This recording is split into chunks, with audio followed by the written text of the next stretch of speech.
啊，咁咧就嗰個正題咧，呢排咧阿小霞佢6月17號開個金融會議啊，實際係好大問題至開嘅。啊，你知道呢啲金融嘢咧，即係嗰啲銀紙就好唔掂啦。共產黨叫金融即係等於銀紙啊。啊，我哋叫法唔一樣嘅，我哋喺海外叫法唔一樣嘅。啊，資本啊乜乜乜，佢個金融嘅意思即係佢嘅即係財務啦，即係佢嘅財務。就實際咧，而家咧大陸咧，嗱今日又係啦，開始傳出嚟啦，好多銀行限制你攞錢啦，尤其是農業銀行啊，一日唔知攞一日唔知1000蚊啊，即係普通人喎。跟住咧就傳出嚟啦，又話5萬蚊以上嘅，你銀行擺多5萬蚊嘅以上咧，就要查到你查你家底啊，查你啲錢嘅來源啦。哇！一大堆問題啊，真係哇！即係差唔多完全係翻去舊陣時嗰度。咁咧我哋香港人你唔好以為好唔慣啦，嗰邊做完就嚟到呢度噶啦。即係大家真係你哋好彩咧，就我哋唔係香港行頭，好在我哋跟住佢啫。如果唔係香港行頭咧，呢幾日咧真係風聲鶴唳，我哋香港人都唔知點過。真係嘅，大陸已經做緊噶啦。佢銀行缺錢，缺得好緊要，地方缺錢。早知冇一度唔缺錢嘅，因為點解銀行好簡單啫嘛？銀行借咗啲錢出去俾人買樓，咁而家啲人斷供喎，失業喎，又減人工喎，呢樣嗰樣佢斷供啊，同埋啲樓價又跌咗啊，跌咗佢收唔翻啊。譬如原本嗰100萬嘅，而家值50萬，咁你梗係要佢還咗啲先，繼續續供。啲樓跌價應該要咩㗎？要還翻一嚿錢嘅。當然佢唔會即刻叫你還，但係佢會俾壓力俾你還。咁呢樣嘢好大鑊㗎。美國做有個次貸危機啊嘛，你第一個你嗱啲人可以掟咗啲樓就走啊，咁大陸就冇咁容易掟添啊，仲係，但係大陸啲人係咁嘅。一般嚟講，美國呢邊咧嗰時次貸危機就有時零單批啊，買咗先算啊。咁有時一般5%單批。嗰時我買樓嗰時我單批咁一半，人哋你戇居嘅真係，我係戇居啊，單批一半啊真係。但係即係你全部批晒又唔得，因為係有即係有個政府啲稅收啊，嗰啲咩問題啊嘛。咁但係大陸咧一般都會單批30%嘅，咁好多人贏過批。咁樓價一跌，而家樓價跌得真係，而家真係跌到好慘。冇眼睇，冇眼睇，冇眼睇。而家跌到即係樓價跌嘅第一個梗係第一受害者係嗰啲買咗樓嗰啲人啦，嗬，即係買咗樓花嗰啲啊，最慘。第二慘就係地方政府，地方政府冇晒稅收啊，所以而家全國減薪潮啊，即係中國係點講咧？佢話依家要將個薪金減到10年以前嘅水平啊！咁即係你眼望住即係大量嘅人嘅生活水準大量降低咯。唔係你個問題咧，小霞，銀行借咗咁多錢出去我哋其他仲有方面借咧，企業嗰啲又係冇得還嘅，有借冇還，又係有借冇得還。咁啊呢啲咁嘅樓按揭借咗咁多出去啊，所以銀行咧就慘啦。咁啲有咧失業減薪咧就斷供啊。斷供呢個係最大嘅危機啊！變咗咧，如果係以國際標準嚟講咧，中國嘅銀行全部破晒產，你信我啊！因為我對呢件嘢好有研究，我就成個日本我就研究晒啦。研究，因為我對日本係最有研究嘅。小霞，我老婆嗰陣時佢做即係高管嚟嘅，佢係大公司高管嚟嘅，100萬美金買個 apartment， 今時今日值20萬。照樣供晒100萬為止啊！你話啲日本人真係，而且呢啲係好普遍喎，喺日本好普遍嘅，唔係佢唔係特別嘅人嚟嘅，好普遍嘅。哇！美國抌低條手指乜走人啦，唔見晒嗰班人。唔係美國出名㗎啦，係嘛？係啊。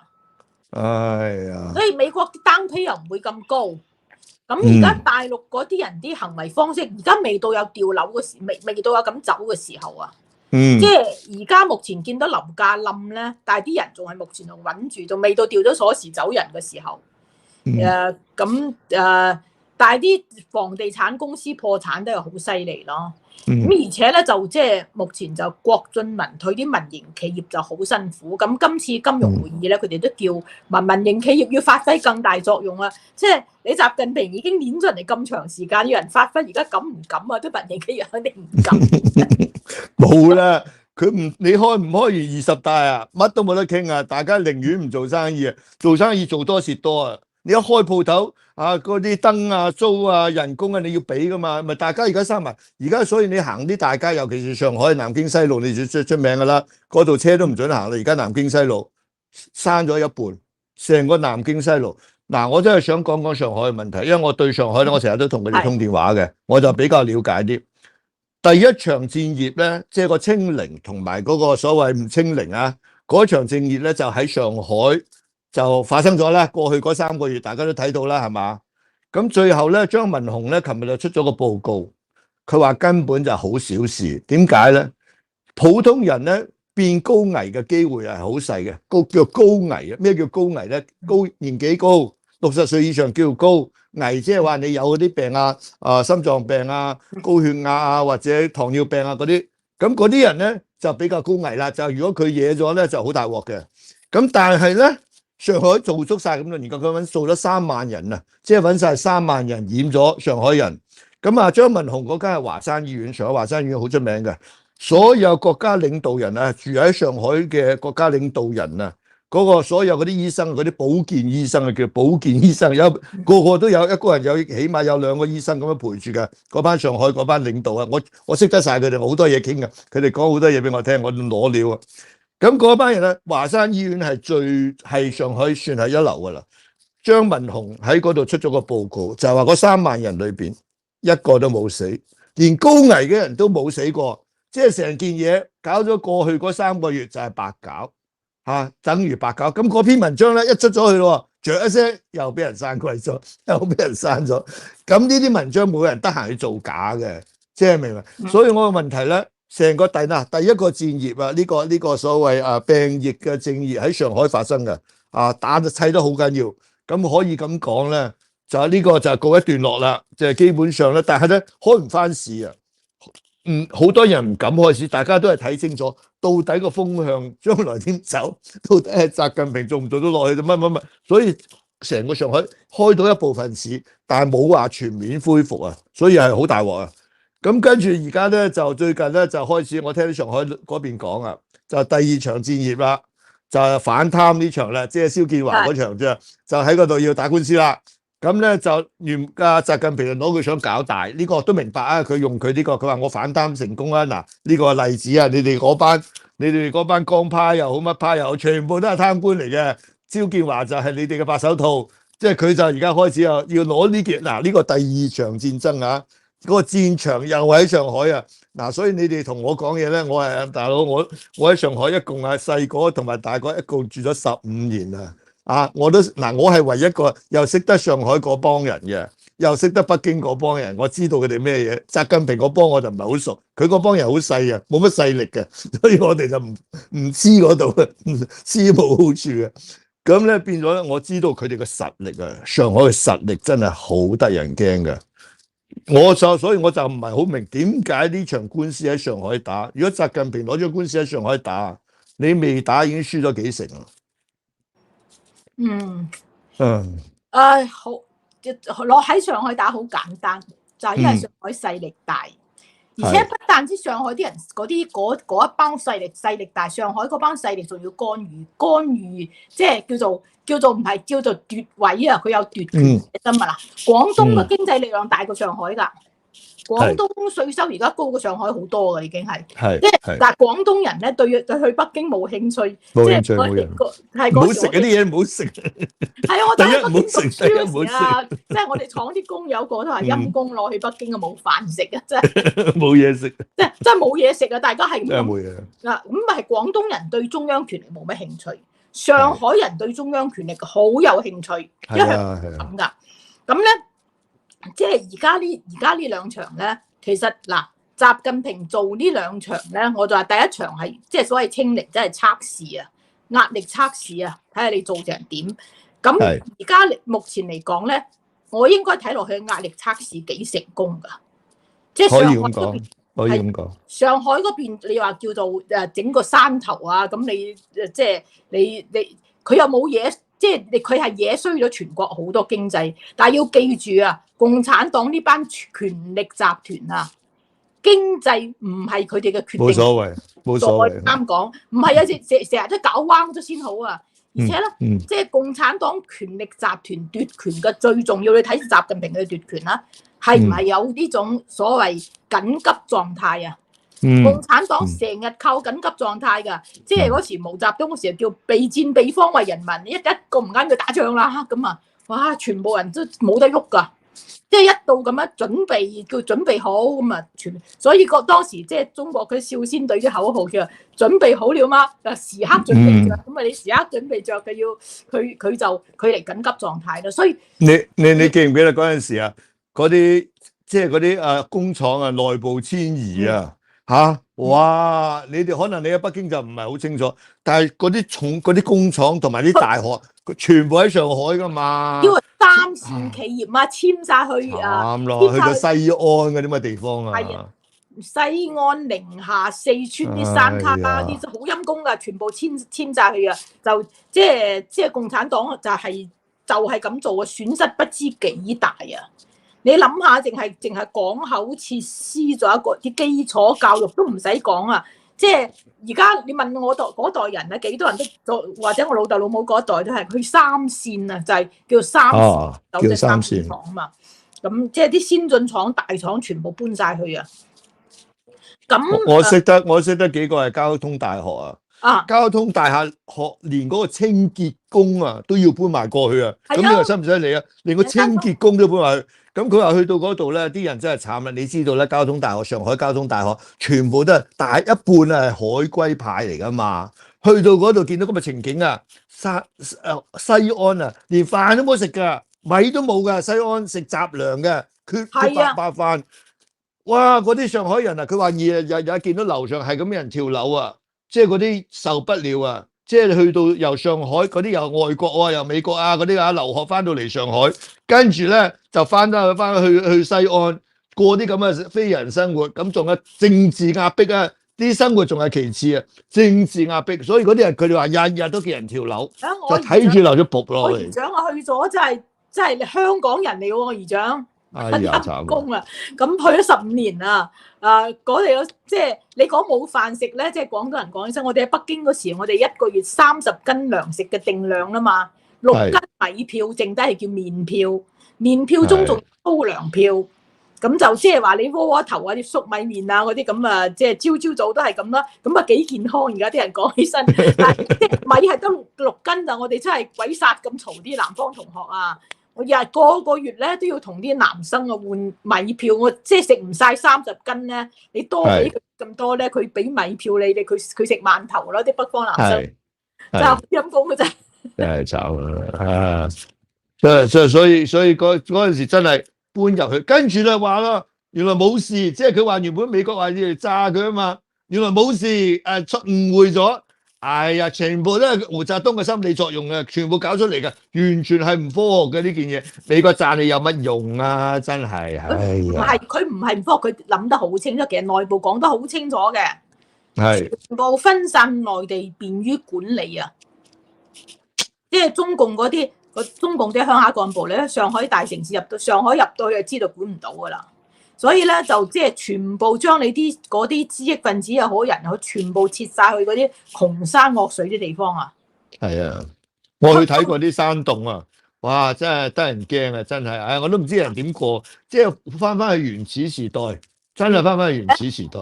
原始時代冇咁衰嘅，你即係你走去陝北嗰啲啊，係啊係啊，咁樣配水啊，一日一碗水咧，朝早起身稍微啷下口。咁咧就攞佔啲咁多水擦下隻眼啊，咁啊算洗面噶啦，就剩翻碗水咧就有時間有得飲一下，咁咧就有啲到晚黑咧就係咁即係濕噶個毛巾抹下，就係每日就係一碗水啊，即係嗰啲湯碗咁一碗水，咁你話真係即係都唔使講啊！嗰個朋友就過咗10年，真係好陰功啊！即係都唔知叫咩叫沖涼。翻到北京小霞，我我咧開頭前幾個月我都冇辦法想像到呢個金融，如果呢個崩塌啊，會拱到佢嗰個經濟真係有可能拱到去開放改革之前嘅喎。我先頭都唔係想法，我話冇理由啊，已經文明到呢個程度啦，已經有咁多錢入去啦，嗰啲人已經即係而家真係去緊嗰度喎，即係嗰個 deterioration 啊，嗰個惡化嗰個快度啊，冇辦法想像。但係嗰個之前拱唔到，點解咧？即係中國而家已經見咗佢相當嘅生產能力。係。咁咧就，但係即係嗰個之前嗰種，即係你去嗰時就知咧，嗰啲差法咧就係金融，即係冇錢咧會帶衰好多。就好多咩？但係咧，而家你起碼就係大家都唔至於話上海佢哋一人住1.9平方米嗰啲事情咧，翻到去嗰度仲係比較困難嘅。但係咧，翻到去即係去到你而家啲人嗱，大學生啊，今年18%嘅大學生乜嘢工都揾唔到喎。係啊，咩18啊，1100萬，佢邊度會有可能有800萬份工俾佢啊？我估佢90%揾唔到工啊！咁又唔知，即係好多人嗱，中國嘅揾工咧，而家美國都係啲學生揾唔到工啦。中國有幾個，第一個農村嚟學生翻農村就唔算失業噶啦，你翻去耕田嘅啫，最多係咁啊。大學生咁咧就大學生可以低就業啊。而家嗰啲即係就算係嗰種呢個即係嗰啲職員啊，銀行出納嗰啲咩，全部即係原來係高中生嗰啲，全部或者初中生做得，而家大學生去爭嗰種職位。但係咧，同時咧，中國又有用工荒喎，即係中國工廠做建築工地，就而家建築工地已經冇咁，即係工廠生產真係出口嗰啲人又唔夠喎。點解人又唔夠啊？因為佢冇咗年青嗰啲體力勞動力啊。係嗱，佢而家獨生子女，而家中國進入人口即係快速減嗰個時期啦。老化，快速唔淨係老化，快速減少啊。冇人肯生，已經幾代人唔係你唔從80年開始唔准人生，到而家冇人肯生，已經過咗差唔多2代人就過嚟噶咯。咁所以咧，適齡勞動嗰啲體力勞動人口急速下降啊！而且最後咧，男女比例失調嗰時咧，中國有成5-6千萬年青壯年男子揾唔到老婆，咁又進一步係降低咗生育率。所以你喺呢個成個曲線呢種情況下，一方面咧佢係揾唔到工作，大學生，因為佢大學擴招得好犀利，中國啲大學係喺即係前10幾年啊，擴招咗幾倍啊，係啊，賺錢啊嘛。係咁咧，擴招得咁犀利嗰時，你嗰個時代啊，你讀大學嘅時代有幾多個大學生啊？有幾多額？好少㗎，係咪200萬到？又唔話差唔多係嘛？係咁上下嘅啫喎，唔知有冇100-200萬添啊？啊！我哋嗰時北大7000人啊，天之驕子。係啊，我估啊，嗰陣時嗰啲即係比較合格嘅大學啊，我估真係唔知100萬人都有，唔知有冇。合格嘅就即係嗰啲野雞就冇乜野雞，嗰陣時冇乜野雞大學，冇野雞大學嘅。學校都唔即係質量都唔差㗎。係即係嗰個年代大學生唔一樣啦。嗰時即係掛個北大嘅牌出去，哇！周街即係周街啲人都睇住話話聲嗰種咯，真係嗰時有校徽㗎嘛。係啊係。而家有冇校徽我唔記得咗。嗰時我哋北大咧，即係研究生就係紅校徽，大學生就係白校徽。哦。咁咧就。北京大學幾個字掛喺度咧，出去咧就好牙刷嘅，即係北大清華呢啲咯。而家啲學生大學生周街都係即係嗰時即係高考鬼門關，我哋都知呢啲中國啲事情啦。但係目前咧，中國而家進行一個人口即係好惡、好對中國經濟不利嘅結構啊，好不利啊！即係你大學教育收到人哋咁多錢，揾唔到工啊，收唔翻投資。咁你而家即係等於係呢個方面咧，你金融啊幾方面擠啊，咁即係人嗰個素質上真係好要注意。中國之所以前幾年咁牙刷世界工廠，咪靠住真係一代人啊搏晒命落去咯。係啊，呢代人搏命，又唔做，又揾唔到工，大學教育然之後唔去工廠做生產線，咁啊聽衰㗎咋。而家我有少少感覺到啊，因為呢啲咁嘅經濟嘅嘢咧，大陸又唔講出嚟啦，係嘛？大家都係靠估嘅。我有少少感覺到咧，而家有一個差唔多完美嘅經濟崩潰啊 ！Perfect storm 啊 ！Perfect storm， 完美嘅風暴，經濟嘅崩潰嘅風暴。點解咧？而家最慘咧，兩邊都唔理喎。阿習派又唔理經濟喎，李克強想救就冇得救喎，即係團派又想救，但係佢個力量又去唔到喎。即係你明唔明啊？嗰啲人未必全部聽晒佢話喎。咁啊，江派嗱，而家我就反正我睇到三組人啦，係咪？習派、江派同埋團派啊，睇落咧呢次咧，真係佢哋即係大家而家冇得救啊！而家呢個金融真係冇得救，我知道，因為我對佢哋都，我同金融嗰啲人都好熟啊，即係開發銀行啊，咩銀行，我同佢哋都有打交道嘅，好鬼大鑊，真係好鬼大鑊，佢直情冇計啊，直情冇晒，直情即係人民嗰啲錢咧。佢攞咗去用啊！佢全部好多應該譬如醫保嘅錢啊、退休嘅錢，好多咧錢咧係屬於人民喺度存喺度嘅錢咧，佢攞咗佢使咗啊！最慘，而家翻唔到轉頭啊！同埋好多貪污咗走咗，今次點解銀行要排隊攞錢啊？真係乾咗堂啊！所以呢個係 perfect storm 嚟嘅，呢個唔係講話，我唔係講政治啊，淨係講金融，呢個係 perfect storm。所以佢要提前6月17號開會就係呢件事。所以你如果睇下你講即係習派、江派、團派咁講啦，嗬幾派啊？江派啲人咧係佢發達好多嘢係同西方關係近嘅，特別係投行啊，同矮街班賊啊，佢同大家都係賊嚟㗎嘛，成班嘢係偷㗎嘛。我同佢哋兩邊都好熟嘅，我同兩班賊都好熟。嗰班賊咧，其實喺政治上啊，就唔係咁大作為嘅，即係上海幫成嗰班賊。點解啊？因為中國咧長期從毛澤東過嚟嘅，中國嗰套共產黨官僚機構啊，嗰套機構咧就即係維持嗰啲運轉啊黨嘅機構啊。佢哋唔係咁玩得到嘅。以前江澤民嗰時靠鄧小平撐住喺度，後尾就靠畢捷騰啊，咁啊即係有啲收入啊，大家就共同致富啊，咁啊腐敗咁啊全部運住喺度。但係佢哋真係唔係嗰種掌握地方嗰種封疆大吏又好啊，軍隊啊咩成嗰種成套官僚權力機構啲人嚟嘅。咁所以佢哋係真係又上去又叫佢上去，佢係做唔到嘅。團派嗰啲心理咧，嗰啲人我好熟啦，啲人係啦，即係嗰啲讀書人，嗰啲團派嗰啲係有文化嘅人嚟嘅。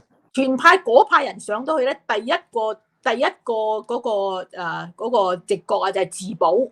千祈唔好做錯件事，所以團派啲人小心翼翼㗎。有啲人幾聰明㗎，讀過書幾多，但係咧，佢哋喺做事情嗰度咧。佢哋循規蹈矩啊！你睇李克強幾循規蹈矩啊！即係今次李克強驚，肯定驚到飛起啊！咁即係外邊嗰啲唔知邊啲人咧，有自媒體又好，裏頭啲人好啦，就懟佢上去話佢如何咧。咁誰知啊，中央嗰啲一啲唔啱都整篇長文章出嚟，即係鬧嗰啲精緻利己主義者。佢唔驚兩個姓李嘅咪兩個姓李嘅首相，就宰相啊！以前李林甫啊，咩姓李斯啊，咁即係話你就係精緻利己主義者，冇錯噶呢個講法，大家心知肚明噶。中共鬧人嗰時揾得好準噶，班友啊，精緻利己主義者嚟噶，千祈唔好出咩錯先，我小心心，即係保住自己好重要。所以團派啲人咧，一般又打唔到就係咁解啦。點解做官穩穩當當咧？佢哋唔做嘢啊！我睇落咧，阿習同埋江派蚌殼相爭咧。如果推遠啲咧，真係漁人得利，漁人就係嗰班團派，卒之都係團派話事。話唔到事嘅，佢哋就係佢哋上去個訣竅啊，就係唔話事。唔折騰。係不折騰，而且不作主啊！係啊。即係不作主，佢作主有乜好處啫？你作親主要犯錯誤噶嘛？殺頭啊！所有官僚機構中嘅即係升官啊，升到2把手咁上下，你一路升上去啦。嗰個訣竅啊，我睇美國政府一樣嚇，就係千祈唔好做啲大決定，細細地啲做就得㗎啦。咁啊維持呢個機器運作，咁咧就千祈唔好做改革，大件事大唔係大，你一趙紫陽、胡耀邦嗰啲人大件事啊，你去折騰係咪先啦？所以胡錦濤先話不折騰啊嘛，好聰明㗎係啊，不折騰。咁中國人叫咩啊？咩槍打咩出頭鳥定係乜嘢？槍打出頭鳥啊嘛。係日本咧，日本人另外一句，日本仔咧佢話咁多釘啊，邊個釘揼出嚟就俾人揼嘅，俾個榔頭敲落去。日本就用呢句。係啊，所以呢啲事情就好簡單嘅，即係第一個你有冇呢種決心同信念呢種決心啊，去動搖現存嘅機構。嗱，習近平咧就即係小霸王出身嗰種，即係衙內啊、雲不令啊，北京人叫雲不令啊，佢係喐過，佢夠膽喐過，喐到縮晒，佢唔足不在乎嘅。但係團派你睇成班人，你見過佢哋邊個喐過體制啊？冇人喐過體制啊嚇！咁即係所以佢就係以不作決定或者不作大決定、不改革，一路跟住上去跟風啊！咁佢冇得利，佢得咩利啊？叫佢上去，佢唔驚死佢真係。嗰10萬人大會咧，阿李克強都有咗一篇演講啊。不過裏邊都有講關於要咩司法獨立呢樣嗰樣，不過就好鬼溫和嘅，即係嗰啲全部係即係溫和到不得了嘅，溫和到不得了，即係好似翳人咁樣樣，好似翳人咁樣樣，即係完全唔係冇個命令嘅。